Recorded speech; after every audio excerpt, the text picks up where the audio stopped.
বলতেছি। বাদশাহ জুলকারনাইন, যিনি অর্ধ জাহানের বাদশাহ বা সারা জাহানের বাদশাহ ছিলেন, নাম শুনছেন না? শুনছেননি?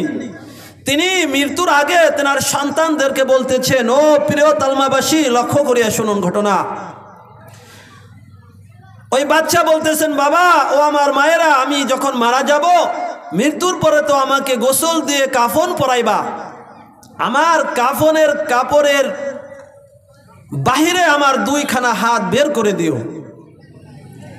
সন্তানেরা বলতেছেন, বাবা আপনার এই ঘটনা, অর্থাৎ এই আপনার ওসিয়তের ব্যাপারে তো উদ্দেশ্যকে আমরা বুঝতে পারলাম না।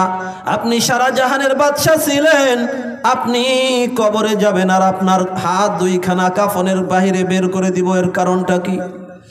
ওই বাদশা বলতেছিলেন, ও আমার মায়েরা, ও আমার বাবারা, শুনে রাখো, আমি এই সারা জাহানের বাদশা ছিলাম, এত টাকা আমার ছিল, এত পয়সা আমার ছিল, এত ক্ষমতা আমার ছিল, এত বাহাদুরি আমার ছিল, আমি যখন কবরে যাইব খালি হাত চলে যাইব। আমি এত বড় বাচ্চা হওয়া সত্ত্বেও দুনিয়ার কোনো টাকা পয়সা, জায়গা জমি, ক্ষমতা কিছুই সঙ্গে নিয়ে যাইতে পারবো না।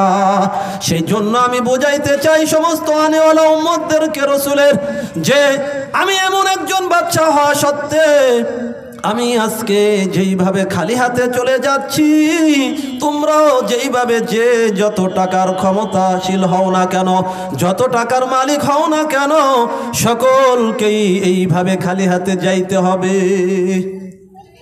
তার দ্বারা বুঝতে পারলাম কি, আমাদের সকলকেই মারা গেলে দুনিয়ার সব কিছু আমার পর হয়ে যাবে, ওই কবরই আমার আসল থাকবে আর আমার আমল নামা থাকবে।